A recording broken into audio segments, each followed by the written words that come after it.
Three little birds sat on my window, and they told me I don't need to worry. Summer came like cinnamon, so sweet. Little girls double dutch on the concrete. Maybe sometimes we got it wrong, but it's alright. The more things seem to change, the more they stay the same. Dans cette maison, loin du tumulte, je me suis posé pour faire ce que j'aime le plus au monde, des rencontres. Pour découvrir des itinéraires inspirants, En 3 jours, je perdais ma petite amie, mon boulot, mon appart. Et mon petit frère m'a dit, viens vivre à la maison. Je t'offre un toit, je t'entretiens et puis termine ton roman. Je veux seulement que tu travailles tous les jours. Quand on me demande quel est le moment le plus important, c'est de signer le contrat d'édition. mais aussi pour mieux comprendre ces parcours de vie hors du commun, grâce à celles et ceux qui ont aidé mon invité à franchir les obstacles et grandir. On pensait pas qu'il allait avoir ce succès-là, clairement. Donc c'était une vraie fierté. Ce livre est tellement frais, il apporte beaucoup de bonheur, je trouve. Une occasion pour chacun d'entre nous de partager 1001 vies. Mais à cet instant précis, j'ignore encore tout des émotions que je vais vivre ce jour-là. Dans quelques instants, je recevrai Olivier Bourdeau, un homme qui a sorti en début d'année son premier roman, En attendant Bojangles. En quelques semaines, son livre est devenu un best-seller, traduit désormais dans 25 langues. Une immense revanche pour celui qui fut considéré comme un perdant toute sa vie. Aujourd'hui, il vient nous dire que les rêves sont une réalité comme une autre. Bonjour Olivier. Bonjour. C'est chouette de vous entendre rire dès qu'on se dit bonjour. Mais je me marre tout le temps, je suis C'est un vrai imbécile heureux. Ouais. Bon, ça fait plaisir va de recevoir quelqu'un qui se définit comme ça. Un imbécile, oui. Moi, je suis content de vous recevoir. Merci. Parce que votre histoire est incroyable. Vous en êtes conscient. D'après ce qu'on me dit, oui, je comprends. Je vous laisse vous débarrasser. Très si bien, vous voulez. parfait. Je peux pas le garder parce qu'il fait froid. Il fait froid à l'intérieur? Non, vous allez voir. Non, il fait froid dehors. Je vous offre un café? Avec plaisir. Qu'est-ce que vous voulez? Un café, un thé, jus d'orange? Un jus de pomme café, c'est formidable. Super. Bon, est-ce que vous êtes d'accord que votre histoire est inspirante? Écoutez, pour qui? Oui, peut-être. Ne serait-ce que la notion de, d'ancien cancre. Voilà, je suis l'ambassadeur de personne, d'aucune cause. Mais bon, montrer aux analphabètes qu'ils peuvent s'en sortir parfois. C'est pas absurde comme message. Bon, comment est-ce que vous résumeriez votre histoire? Parce que moi, j'adore l'idée qu'on rentre dans le détail. On va savoir qui vous étiez, pour savoir qui vous êtes aujourd'hui. Mais vous qui êtes, pour le coup, écrivain, vous résumeriez comment?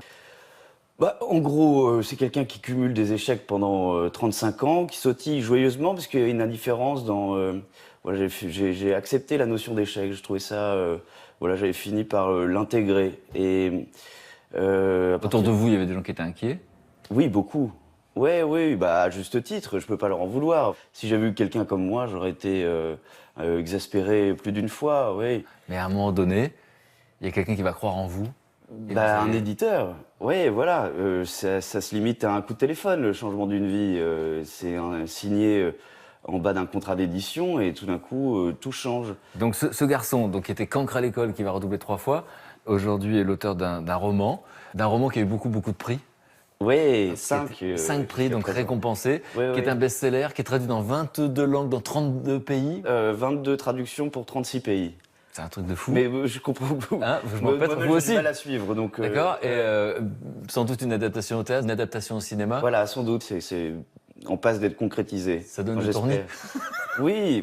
Ça fait 8 mois que je vis avec un vertige permanent. D'être responsable d'une telle farce, je trouve que c'est assez drôle. Bon, évidemment, vous avez le sens de l'absurde. Certains vous comparent à Boris Vian. On verra que dans votre famille, c'était pas un compliment quand ils ont découvert. Toujours, mais en tout cas, moi, j'aime votre formule. C'est j'avais pas d'autre diplôme que mon acte de naissance. Mais il est donné assez généralement, c'est assez simple de l'obtenir et il faut pas faire énormément d'efforts. Et puis il y a une phrase que je vois, c'est quand la réalité est banale et triste, inventez-moi une belle histoire. Ça c'est la mère du personnage qui le dit à son enfant, mais au fond c'est ça que ça nous raconte aussi. c'est que vous êtes, voilà, vous avez une imagination incroyable au sens de la formule, enfin un univers à vous, un monde à vous dans lequel maintenant on est en train de voir rentrer. Et ça nous dit quoi finalement de la lecture du monde? Mais la limite entre la réalisation d'un rêve et la bêtise de l'acharnement, c'est très ténu. Là, si ce livre n'était pas sorti, je serais toujours le crétin qui s'acharne. Voilà, alors que désormais, je suis le crétin qui a réussi. Vous voyez, J'aime beaucoup comment ça vous change formulez. tout. C'est vrai. Exactement. Mais je vous comprends, je comprends. Alors, Et- c'est la première fois qu'on se rencontre. Et mais avant de vous rencontrer, je vous ai demandé si vous acceptiez de m'envoyer des photos de Eh votre oui, existence, de C'est votre un vie. exercice particulier. Voilà. Je me suis permis de les exposer dans l'atelier. Vous avez bien fait. Je vous laisse parcourir l'atelier et on va se retrouver dans le patio. Vous êtes d'accord? D'accord, parfait. C'est Et là, parti. Ouais. Don't walk too proud, don't talk too loud. And make it up as you go. And take whatever you are given.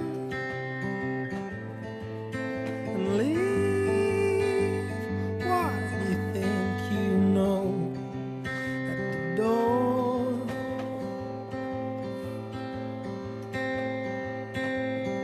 And she said, you could be my kind of man. And will you do the best you can? And I could use a little time. I need to straighten out my mind. Door. bah écoutez, j'ai les ongles sales là. Il y a un prof de français qui m'avait dit que j'avais les ongles en deuil. Une belle, c'est une belle expression, je trouve. Quand vous regardez la photo de ce petit garçon, Ouais. si on imagine que l'adulte que vous êtes avait pu souffler à l'oreille quelque chose à ce petit garçon que vous êtes, en connaissant la suite de l'histoire, qu'est-ce que vous lui auriez dit? Bah écoute, sois patient. Parce que je sais pas quel âge j'ai, je vais avoir 12 ans, encore 23 ans devant moi, avant que j'ai le sentiment de réussir quelque chose. Olivier naît le 3 juillet 1980 à Nantes. Père notaire, mère au foyer, il est le petit troisième dans une fratrie de 5 enfants.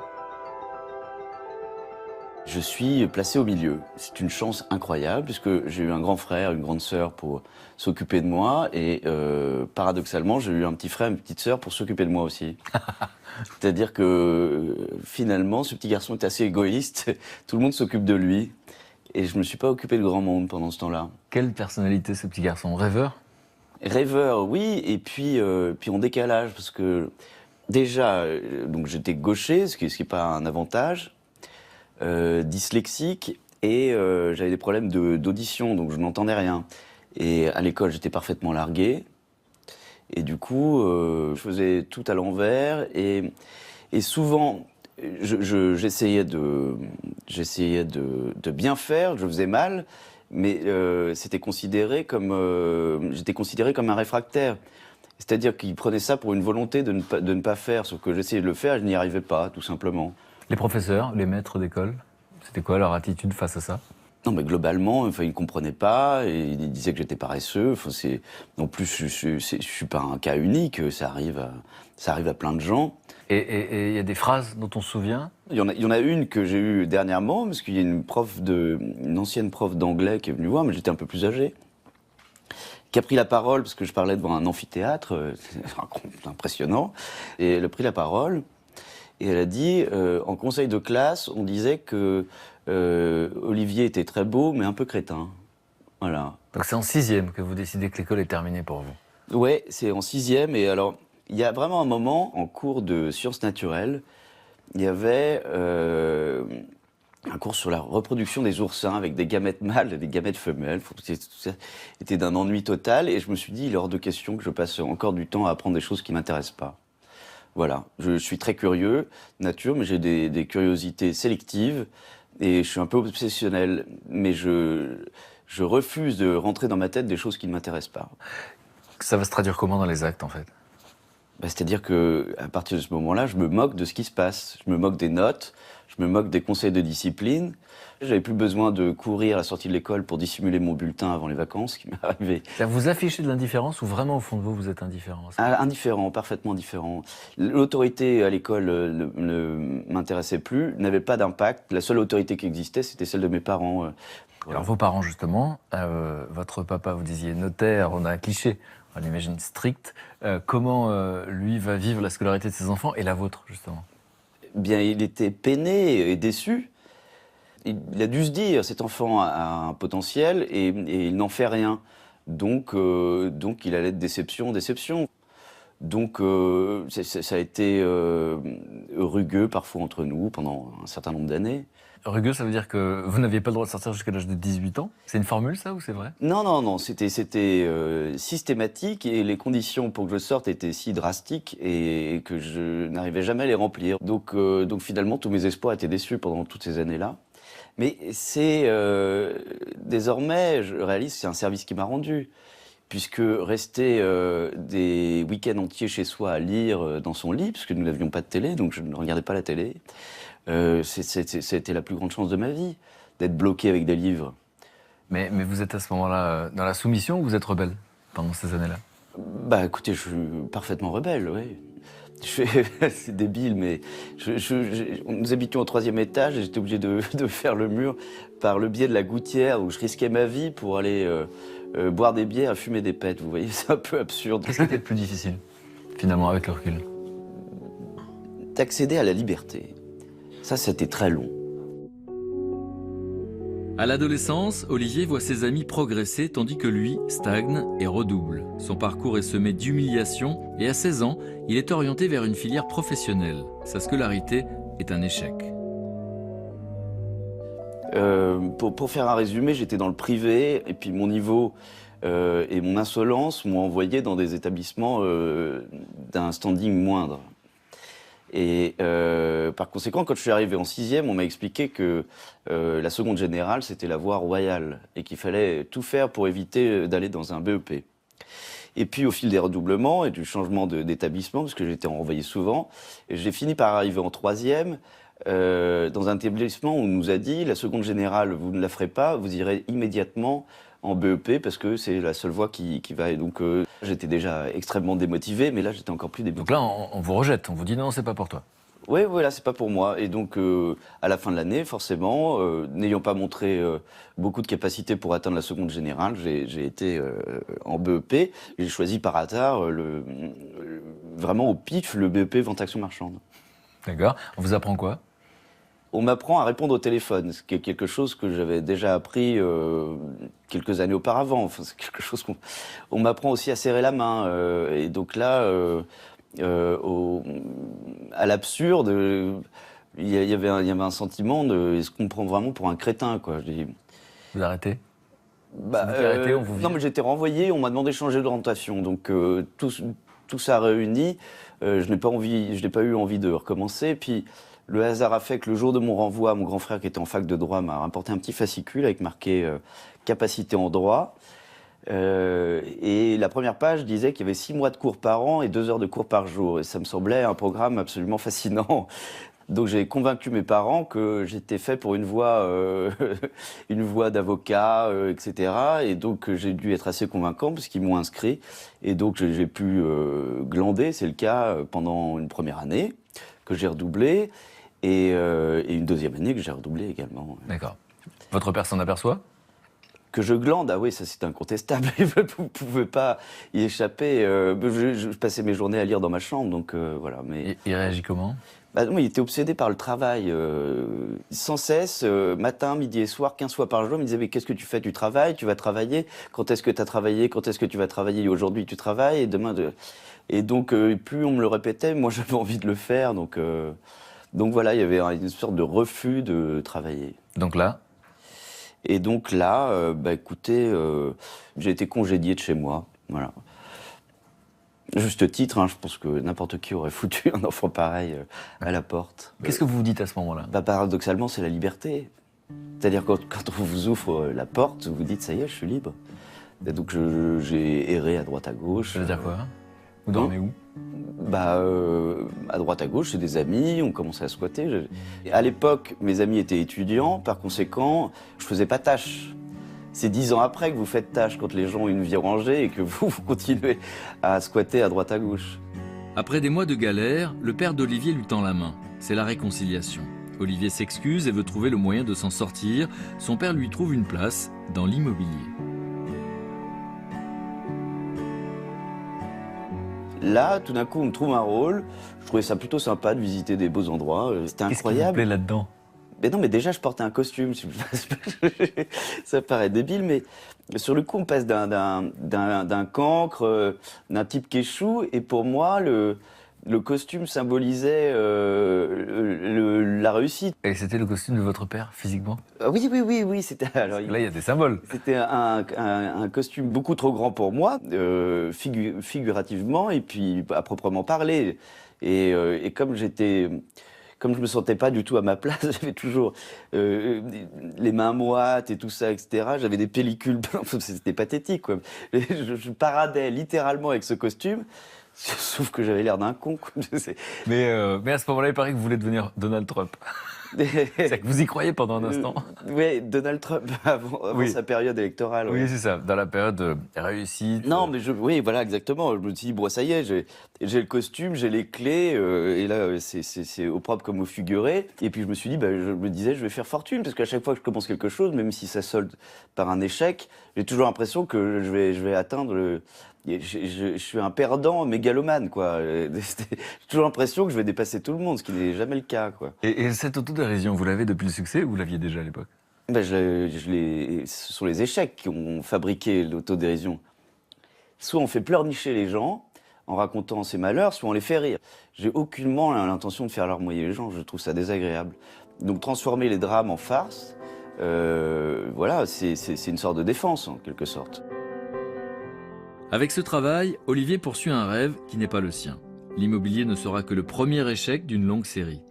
Paradoxalement, ces difficultés nourrissent l'écrivain qui sommeille en lui. En effet, depuis le jour où son père lui a offert un ordinateur, Olivier ne cesse d'écrire. Je me souviens, j'étais dans une robe de chambre verte immonde et puis je me suis mis à table pour écrire. Voilà. Vous avez quel âge là? J'avais 17 ans et je fume 22 clopes pour écrire 22 mots. Et c'était pathétique de nullité. Enfin, c'était 5 jeunes qui étaient sur une plage, le sable était forcément jaune, la mer était forcément bleu azur, le ciel était bleu turquoise ou l'inverse, et le soleil était jaune, enfin une palette de couleurs qui était assez large. Et alors la seule trouvaille dont j'étais content, c'était un palmier dont la tête était hirsute. Là j'ai trouvé que c'était bien, là. Je me suis dit... À 17 ans, hirsute, c'est... Bah ouais, et je l'ai refoutu dans un autre roman après, parce que j'étais vraiment content d'avoir trouvé ça. Il va y avoir une autre tentative à 23 ans. Mm. Alors là, vous écrivez quoi? Dans quel contexte? Ah Et bah vous là, faites c'est lire à encore qui? pire que tout, c'était une autofiction. En 3 jours, je perdais ma petite amie, mon boulot, mon appart, et le boulot me donnait une voiture de fonction. Enfin bon, tout s'écroulait, quoi, en quelque sorte. Mon salaire et tout. Et je revenais à zéro, donc c'était assez pénible. Et je me suis dit, tiens, ça va être une expérience de décortiquage personnel. Je vais écrire un truc qui s'appelle J-44, puisque en fait, je devais quitter l'appartement 44 jours plus tard. J-44 ou les chroniques de ma déchéance. Et voilà, et je décrivais chaque jour donc les lettres d'huissier, les trucs, les mauvaises nouvelles qui arrivaient, enfin bon. Mais c'était écrit sur un carnet, c'était aussi très mauvais. Vous parlez de votre C'est très petite mauvais. amie. J'allais vous demander, le garçon que vous êtes à ce moment-là, qui se voit ou qu'on voit comme un loser, comment ça se passe avec les filles? J'ai eu du succès à un moment, mais après, toutes mes périodes de galère accompagnaient souvent des périodes de disette, quoi. Voilà. C'est difficile de draguer une nana en lui disant « Viens dormir sur le canapé de mon pote ». Alors justement, quand vous êtes adulte, là, vous dormez chez les potes, Ouais. et eux, donc, travaillent, essaient de faire leur vie. Comment ça se passe? Parce qu'ils vous hébergent, ils attendent quelque chose de vous, ils attendent que Ouais. vous répondiez aux petites annonces, ils attendent quelque chose. Comment on vit cette période, justement? En fait, on cherche des boulots qui ne vont pas nous plaire uniquement pour satisfaire les gens qui vous logent. Voilà. Ils sont inquiets à juste titre. Voilà, ils ils vous aident, ils vous soutiennent, et vous vous rendez compte que vous les agacez. C'est assez logique. Et oui, j'ai des moments, il y a 2 ans, où j'ai un ami qui m'a demandé combien de CV et tout, etc. On a l'impression de passer un entretien, parce qu'ils avaient l'impression que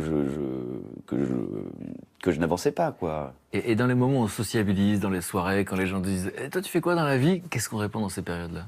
Bah, déjà, pendant une période, j'ai expérimenté le rien. Et ça, c'est assez formidable de voir la tête que font les gens quand vous répondez rien. J'ai testé aussi la période où on parle de ses projets. On ne parle pas de son présent parce qu'il n'y en a pas. Donc c'était toujours des projets. Puis c'est souvent le cas, le moment où les gens se frottent le menton en disant « je ne vous crois pas, quoi ». Et ensuite, quand j'ai commencé à écrire, il m'est arrivé, de manière prétentieuse, de dire en soirée, j'écris des romans. Et une fois, parce que bon, les gens, dans ce cas-là, font semblant de s'intéresser ou s'y intéressent vraiment. Une fois, il y a une rousse dans une soirée à 2h du matin, j'étais un peu ivre, qui a éclaté de rire. Et là, on s'est dit, mais je suis vraiment ridicule, quoi. Je dis, bah, je vais peut-être arrêter de dire que j'écris un roman. C'était pourtant le cas. En plus, par conséquent, l'éclat de rire était d'autant plus vexant. Malgré ses vexations, Olivier ne s'arrête pas. Il écrit, il tient bon. Mais lorsque l'on vit chez les autres, sans situation stable, pas facile de trouver le temps et le calme nécessaires pour faire aboutir ses projets. Pourtant, dans ce brouillard, une personne, et pas n'importe laquelle, a vu quelque chose chez Olivier et va lui offrir son aide. À un moment donné, il y a quelqu'un qui va vous pousser à écrire. C'est Ouais. votre petit frère. Exactement. Il est plombier. Et vous le précisez parce que vous dites que c'est le mécène le plus pauvre de l'histoire de l'humanité qui, lui, va décider de m'héberger pendant 2 ans pour que j'écrive. Exactement. Il vous dit quoi exactement, votre petit frère, à ce moment-là? Ben, en fait, je me fais renvoyer comme un malpropre d'un emploi où, pour le coup, je n'étais pas vraiment mauvais. J'avais des résultats. C'était quoi comme emploi? Quel genre? Je travaillais pour un marchand de biens. Sauf qu'il a refusé de me payer, donc il m'a renvoyé. Et j'habitais dans une chambre de bonne à l'époque, de 12 mètres carrés, et j'ai dû quitter cette chambre de bonne. Et Xavier m'a dit, bah, viens vivre à la maison. Et il m'a dit, je remplis ton assiette, je t'offre du café, des cigarettes, je t'offre un toit, je t'entretiens, et puis termine ton roman. Je veux seulement que tu travailles tous les jours. Et j'ai construit ce roman pendant 2 ans. Voilà. Et c'est un luxe inouï d'avoir eu quelqu'un. À l'époque, c'était le seul qui croyait en moi. Donc après 2 ans d'écriture, ce roman existe, et pourtant, il ne sera pas publié. Donc vous avez reçu des réponses négatives de tous les éditeurs. Comment on le vit? C'est décourageant, incontestablement, mais il n'y avait pas de dénigrement. Et j'ai reçu de Gallimard ce que j'ai considéré comme une lettre type de refus. C'était la première que je recevais. Et finalement, j'ai eu l'occasion d'aller chez Gallimard plusieurs fois et de rencontrer des éditeurs. Et il y avait une notion, une phrase « Nous serons attentifs à tous vos futurs travaux », ce que j'avais considéré comme une phrase type de politesse. Et chez Gallimard, on m'a dit qu'il mettait rarement cette phrase-là. Donc c'était une incitation. Ça aurait pu vous décourager, finalement, ces réponses négatives, et pourtant vous allez à nouveau écrire un roman, et celui-là va être un énorme succès. Comment ça se passe dans votre tête? Qu'est-ce qui fait que vous allez vous y remettre? Bah, déjà les encouragements, même si les réponses étaient négatives, les encouragements des éditeurs. Et puis bah, là, à l'époque, j'étais à Paris, je continuais à squatter à droite à gauche, je sentais que je fatiguais vraiment mes proches parce que je faisais beaucoup la fête et puis qu'eux avaient leur vie. Et donc, me réfugier chez mes parents, je considérais que c'était une sorte de démission, quoi, ou de facilité.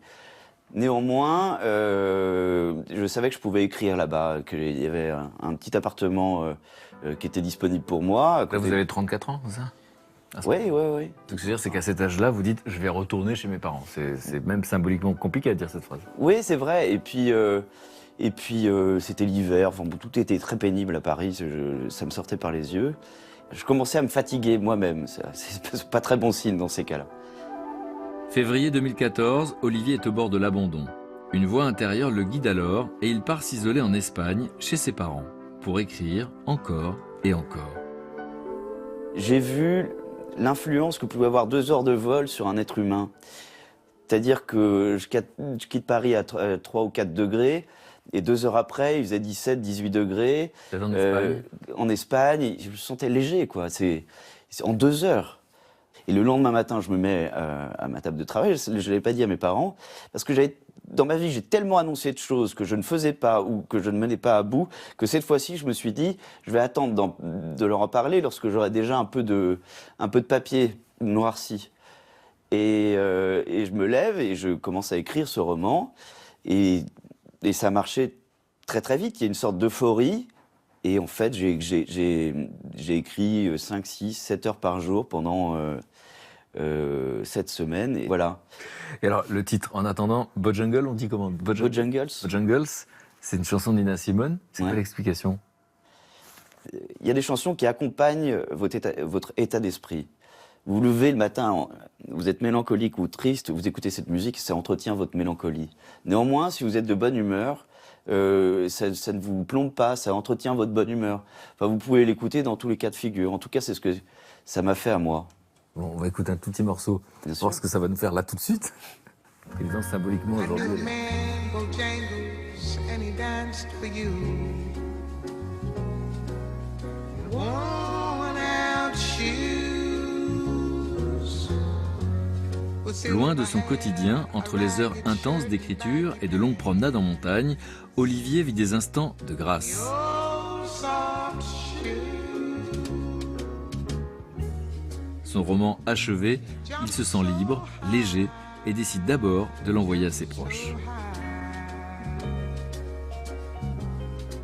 Mais il y a une anecdote avec ma petite sœur qui est assez cocasse, c'est que je faisais des randonnées dans la montagne avec ma mère, et donc dans la montagne on ne capte pas. Et j'envoie mon premier chapitre à ma petite sœur, et j'attendais sa réponse avec impatience, et on rentrait dans les filets de montagne, et la seule chose que j'entends, parce que ça grésille, elle me dit j'ai rien compris, et ça coupe. Et en fait, je me retrouve pendant 7 heures à marcher dans la montagne en me disant mais qu'est-ce que j'ai écrit ? Donc j'ai essayé de me rassurer en me remémorant des passages, des phrases. Puis j'ai fini par me dire, mais c'est vrai que c'est un peu con, ça n'a aucun sens. C'est pour ça que j'ai écrit un moment dans le roman, ça n'a ni queue ni tête. Et c'était pour désamorcer le sentiment on pense pas au lecteur, mais là, Ça s'appelle devancer les objections quand on fait du commerce. voilà. Oui. En fait, c'était un clin d'œil. Votre père vous compare à Boris Vian, mais dans sa bouche, c'est pas un compliment à ce moment-là. Non, mais c'est pas l'auteur qu'il aime beaucoup. Pour lui, c'est trop foutraque. C'était pas non plus une attaque. Mais ça n'est pas son auteur favori. Donc voilà, je l'ai pris pour un compliment. Votre grand-mère, prof de latin, comment elle réagit? Elle a mal compris le roman. Elle a pensé que je parlais de ma mère. Que c'était quelque chose de. Je faisais une description de ma mère. Et donc forcément, ça ne ressemblait pas du tout à ma mère. Et donc elle était furieuse. Et elle a jeté mon roman à la poubelle. Voilà. Et j'arrive pour la voir. Je savais déjà qu'elle n'avait pas du tout aimé. Mais bon, je vais lui rendre visite. Et avant même d'être assis à ses côtés, mais d'ailleurs, elle m'a aidé à m'asseoir parce qu'elle m'a coupé les jambes. Elle m'a dit ça me fait plaisir que. Mais alors, ce que tu as écrit, c'est lamentable. C'est médiocre. C'est même pas médiocre, c'est très médiocre. J'espère que tu comptes pas gagner un centime avec ce que tu as écrit, hein, parce que c'est vraiment très mauvais. À ce moment-là, vous vous dites quoi quand vous entendez ça? Je veux pas le cacher, ça m'a fait de la peine. C'est terrible. Olivier doute. Son roman ne plaît à personne. Ni à sa famille, ni aux maisons d'édition à qui il a envoyé le manuscrit. Pourtant, en février 2015, il reçoit l'appel qui va changer sa vie. Et il y a quelqu'un qui vous appelle et qui vous dit on a adoré votre roman, mais avec un enthousiasme suspect. Non mais c'est vrai, on s'imagine que c'est un gag, que c'est une farce, que c'est quelqu'un qui vous appelle pour se moquer de vous. Et puis ça devient encore plus suspect quand l'éditrice dit « Est-ce que vous l'avez envoyé à d'autres éditeurs Est-ce qu'on pourrait se voir très vite ?» Je dis « Mais qu'est-ce que c'est que ces âneries ?» Et donc, venez à Bordeaux. Le fait de me demander de venir à Bordeaux, je me suis dit que le sketch prenait une tournure assez sadique, quoi, parce que j'avais pas d'argent pour aller à Bordeaux. Je me suis dit, il faut vraiment être tordu. Puis finalement, je me suis retrouvé devant des gens à Bordeaux, parfaitement lucides, sous l'influence d'aucune drogue, qui avaient l'air vraiment enthousiastes, qui n'avaient pas changé d'avis en 3 jours. Et voilà. Et donc, j'ai signé le contrat d'édition. Et c'est. Quand on me demande quel est le moment le plus important, c'est de signer le contrat d'édition. On est tous légers en sortant de cette maison d'édition. En quelques semaines, les ventes de son roman explosent. Suivent alors les prix littéraires et la reconnaissance. Il y a un moment très particulier, c'est que vous êtes à la télévision, et là il y a Fabrice Lucchini, qui est un homme qui aime les auteurs pour le coup, hein, puisqu'il se retrouve tout seul sur scène parfois pour lire des mots. Parce que Pour les déclamer. Pour les déclamer, et là... Et je vois pas pourquoi, passe-le-moi, il n'aurait pas aussi sa page. Oui, Alors, c'est bien ça. Il n'y a aucune raison, c'est ça être de gauche. Face à Onfray qui nous enseigne la gauche, c'est qu'il y aura du partage. On a dit une page de notre ami, il y aura une page pour toi. Vous Il y avez aura choisi une une bonne page page aussi de pour notre monsieur ami. qui arrive. Mon père m'avait dit qu'avant ma naissance, son métier c'était de chasser.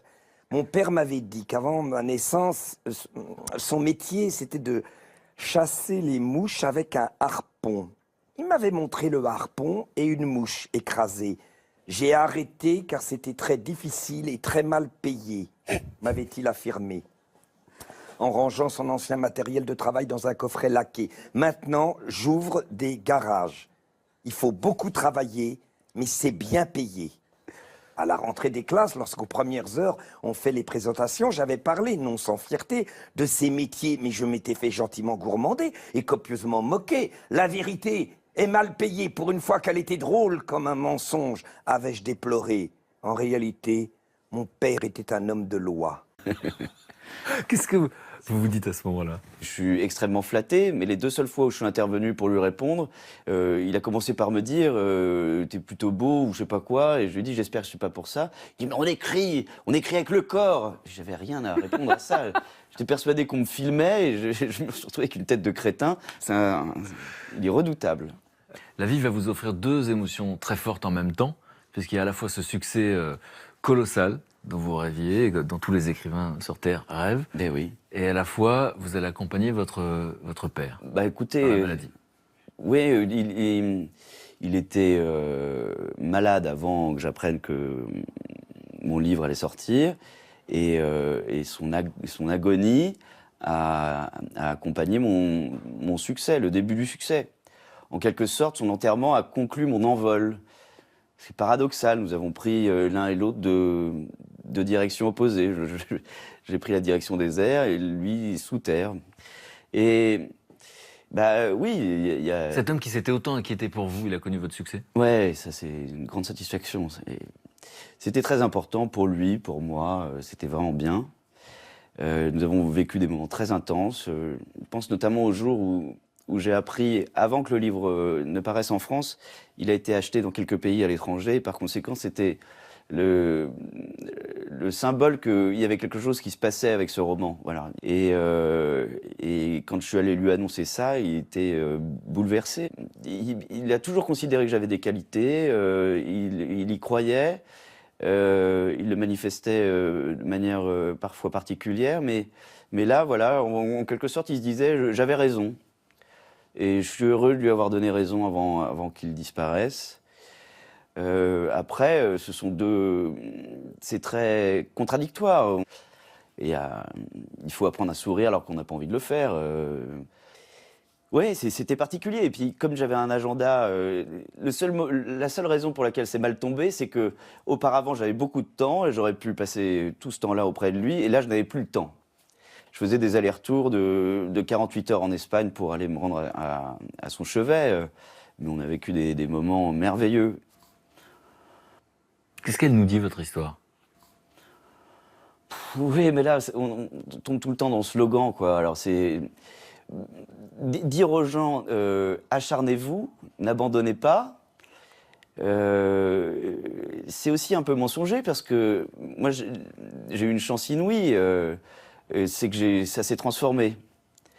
Quand ça ne se transforme pas, ça fait des gens aigris et malheureux. Moi, je sentais que ça allait arriver. Je le voulais. Je n'ai jamais douté de ça. J'avais l'intention de bloquer 5-6 ans de ma vie pour écrire. S'y tenir, y aller à fond. Voilà, vous voyez, ça ressemblait encore à un slogan. Y aller à fond. Merci en tout cas, merci pour la confiance. Merci beaucoup. Alors dans un instant, moi je vais rencontrer votre petit frère, le mécène. Oui. Il y a un ami qui vous a connu, qui a connu toutes les périodes de votre vie. Ouais. Donc votre histoire, de leur point de vue, ça m'intéresse drôlement. Ben écoutez, parfait. On va les voir? Ouais, super. Mes invités comme Olivier aujourd'hui ont ce genre de force et de pudeur qui permet de dépasser tous les obstacles. Bonjour. monsieur. Frédéric. Frédéric. Enchanté. Bonjour.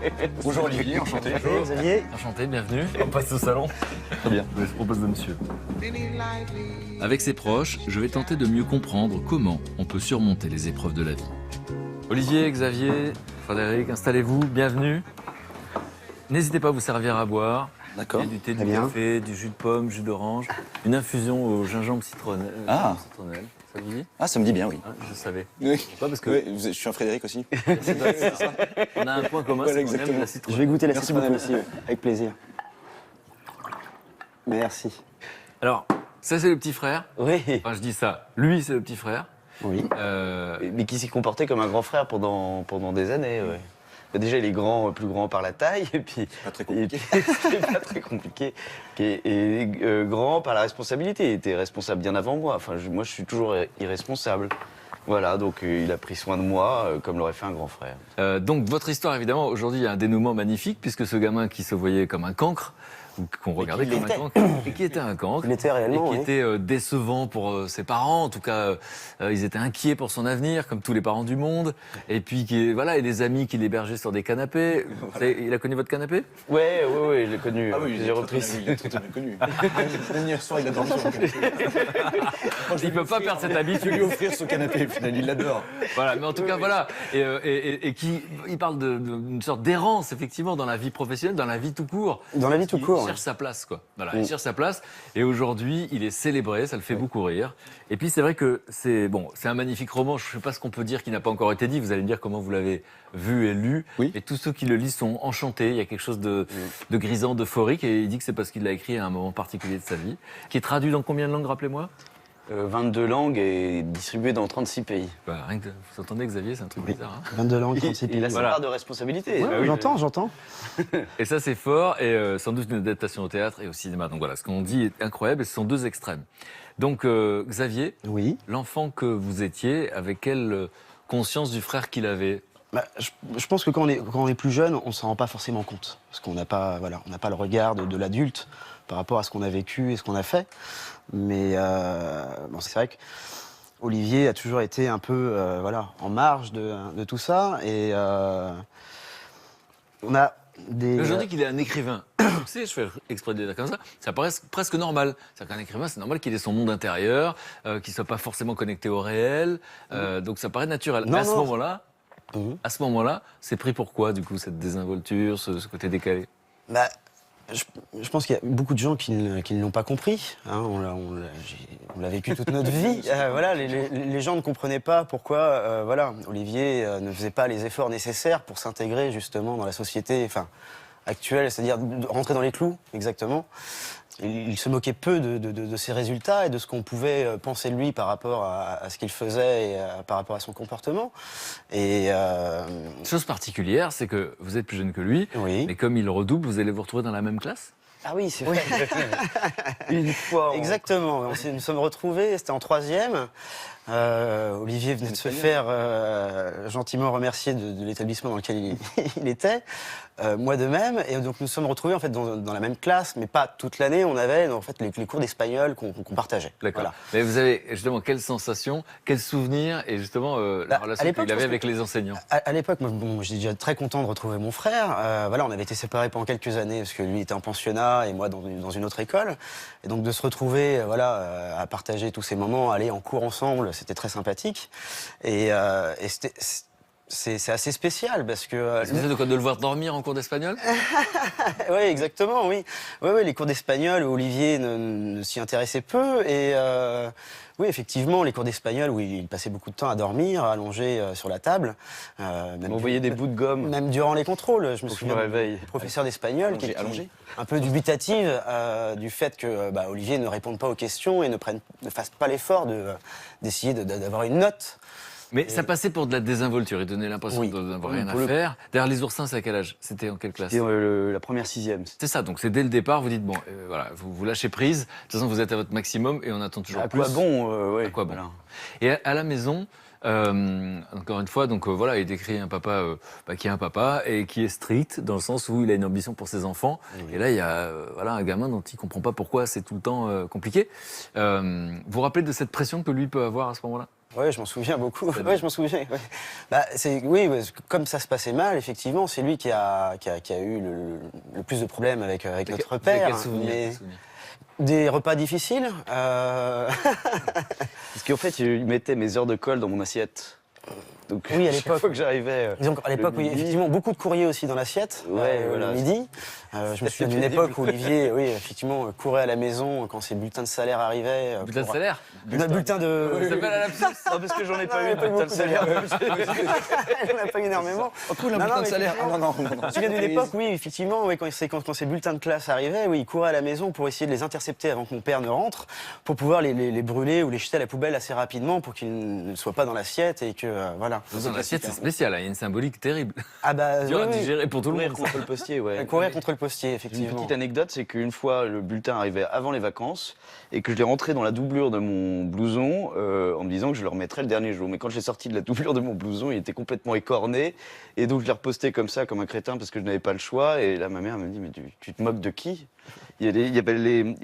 Comme il avait plu, le blouson avait déteint sur le truc, donc le courrier avait la couleur de mon blouson, il était tout déchiré. Il arrivait miraculeusement le dernier jour des vacances, quoi. Bon, on le raconte en riant aujourd'hui. Vous vous êtes connu à l'âge de 17 ans. Oui. À 17 ans, c'est quel genre d'adolescent? Qu'est-ce qui fait que vous vous connectez tout de suite? Qu'est-ce qui fait qu'on se connecte? Bon, ben moi déjà à la base j'ai plutôt connu Xavier qui ensuite m'a présenté son frère et c'est un adolescent qui aime bien faire la fête, qui est pas trop, on va dire tout ce qui est cours et compagnie, c'est pas trop non plus son objectif, les choses sur lesquelles il se concentre et voilà et puis on se rencontre, on aime beaucoup rigoler ensemble, on aime beaucoup parler ensemble, on a beaucoup de sujets de conversation en commun et Quels sont ses rêves à l'époque? Vous en rappelez? je sais pas s'il y en avait beaucoup en fait. Je crois que c'est ce qu'il est en train de vivre aujourd'hui, quoi, son rêve, clairement. Voilà, il y a toujours eu Et ça. des cette formules à petite l'époque idée. ou pas? Pas trop, voire même pas du tout. Pas du tout. Pourquoi?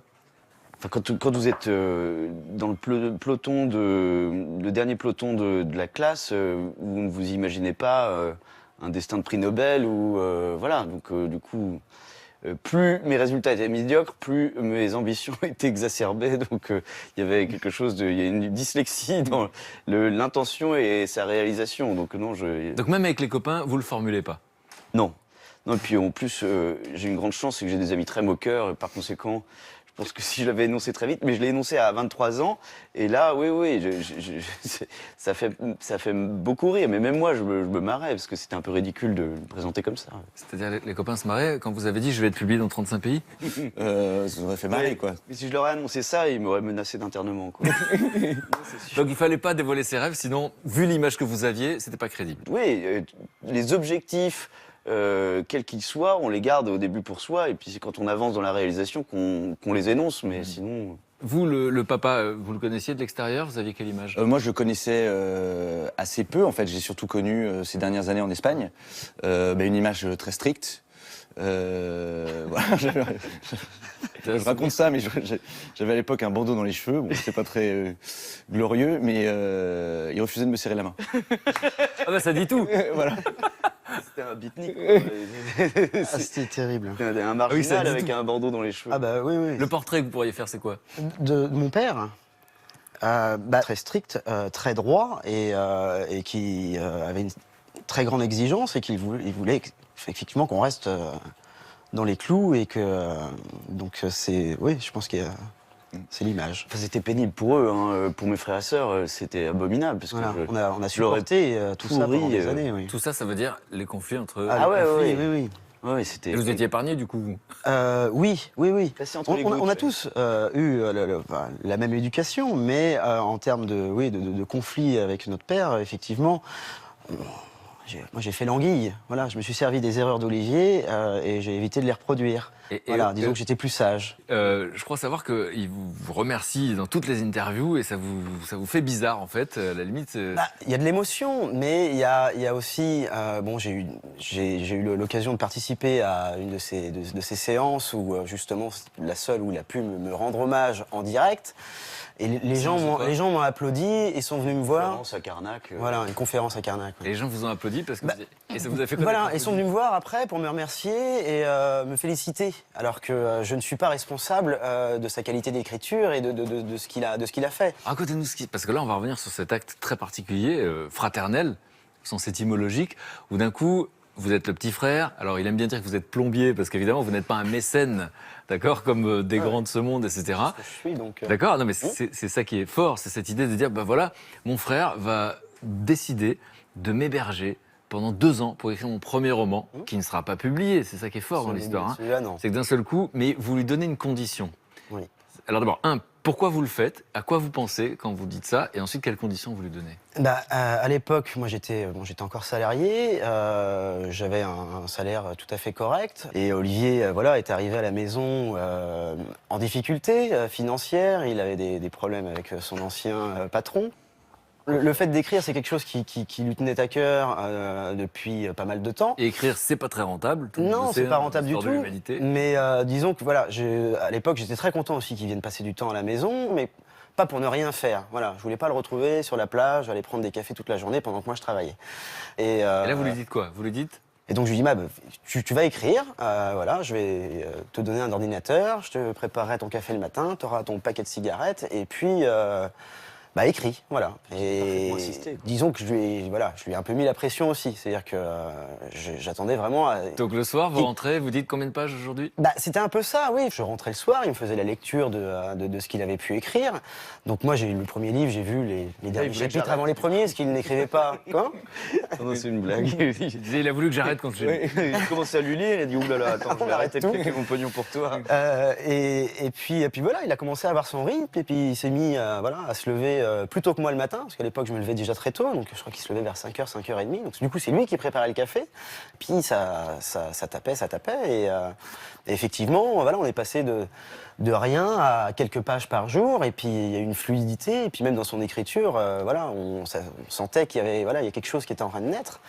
Et puis après, ça a été un bourreau de travail. Ça fait bizarre de dire ça d'ailleurs, mais voilà. À ce point-là, ah non, mais à ce point-là, je rencontre aujourd'hui en plein succès. Alors je me non, rends mais pas compte. il a commencé à se lever tôt, et à se coucher tôt, et effectivement, et puis voilà, on voit le résultat aujourd'hui. Il a vraiment trouvé sa voie, quoi. On utiliserait cette expression pour moi, bourreau de travail. Bourreau peut-être, mais travail. On me disait bourdeau au travail, et jamais bourreau de travail.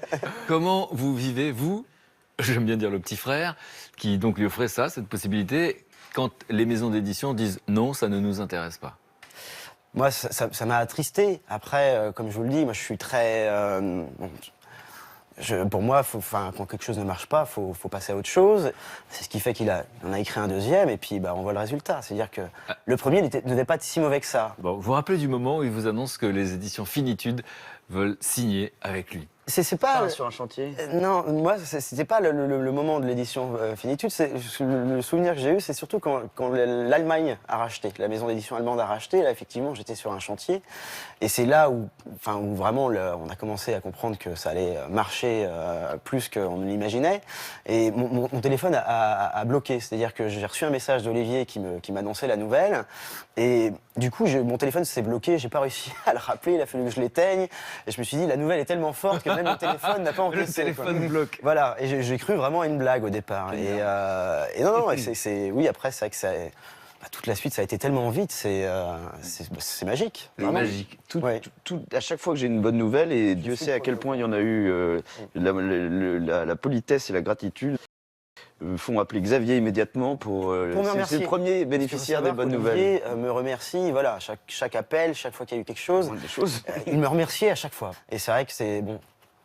Moi, je le remerciais d'avoir été suffisamment bon pour qu'on le reconnaisse dans son domaine. En fait, vous remerciez en fait.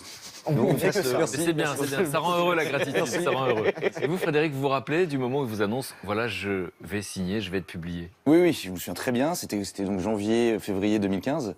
C'était assez incroyable parce que du coup, pendant toutes ces années, il écrivait. Et c'est vrai que à partir du moment où on n'est pas édité, il n'y a rien. C'est vrai qu'on n'existe pas vraiment en tant qu'écrivain.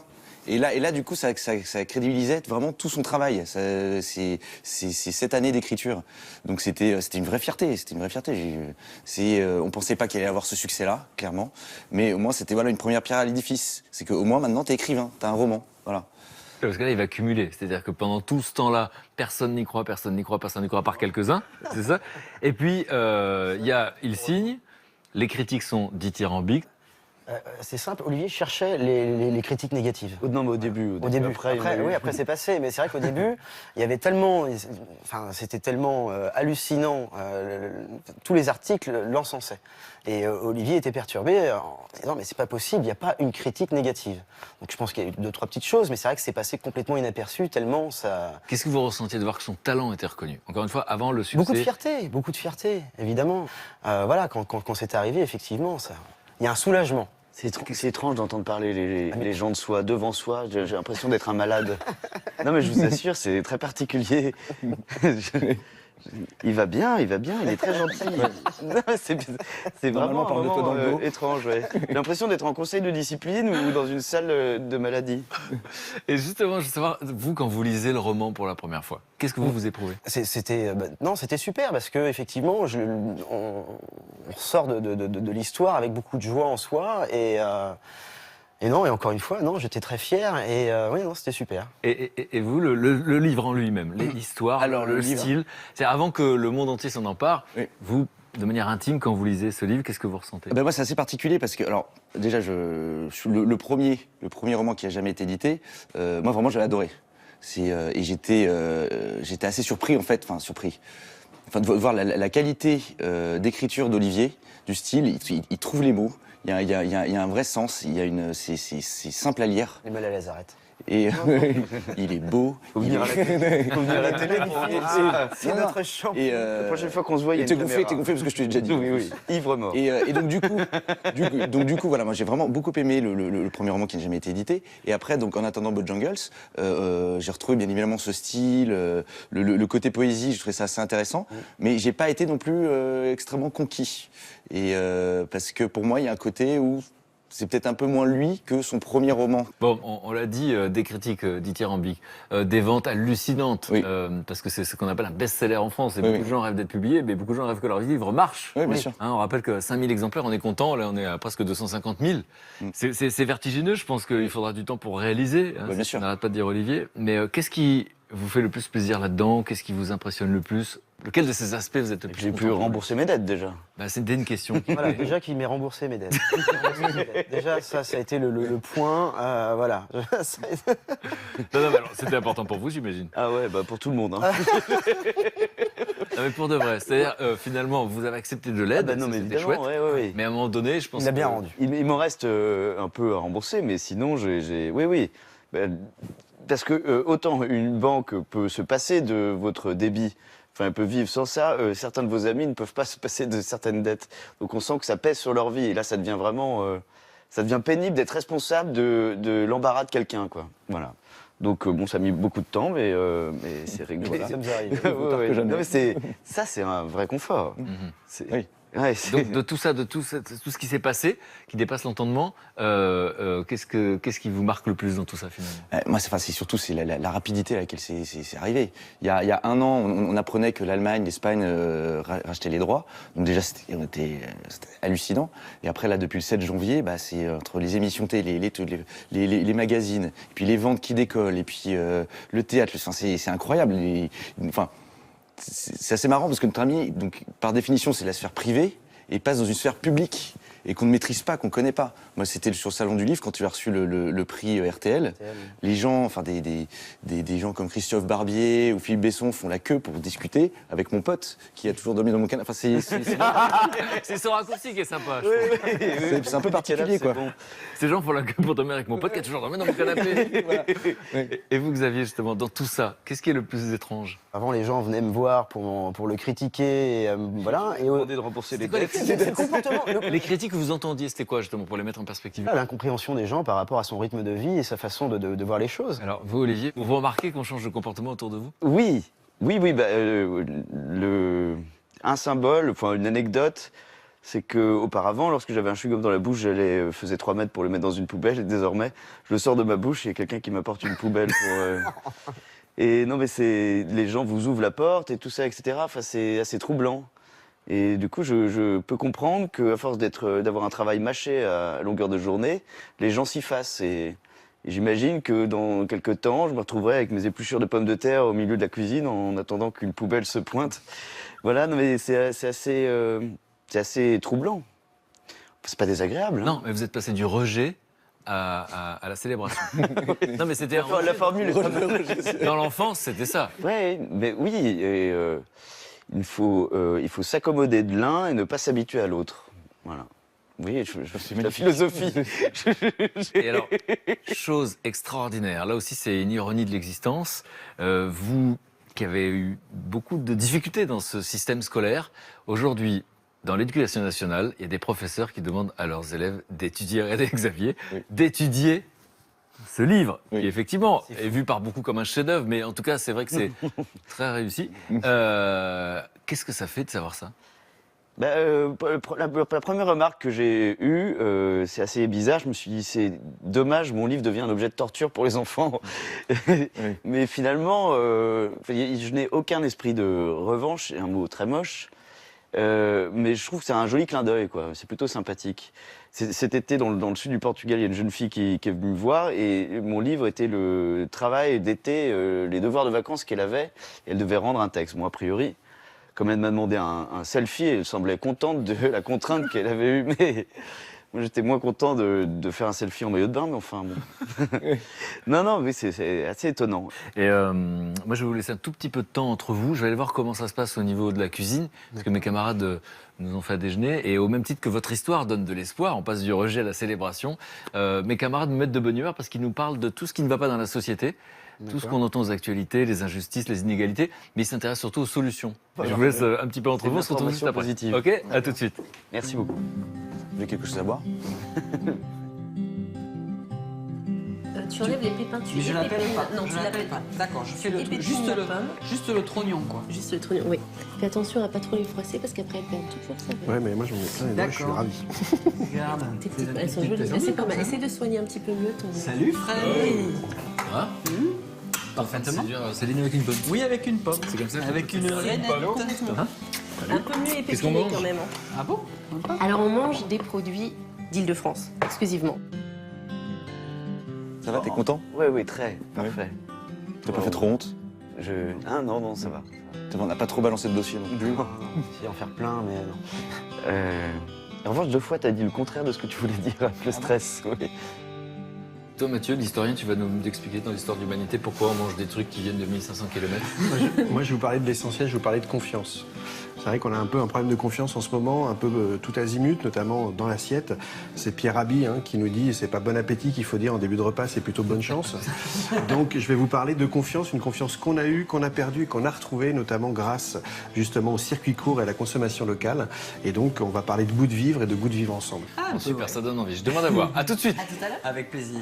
Je t'en fais combien? T'en as combien? Tu là, faut déjà t'en as cassé une. J'en ai cassé une. J'en fais une autre. Pour moi c'est la tour de Pise maintenant. Three little Non, mais birds. j'écris beaucoup de bâtiments. And they told me I don't need to worry.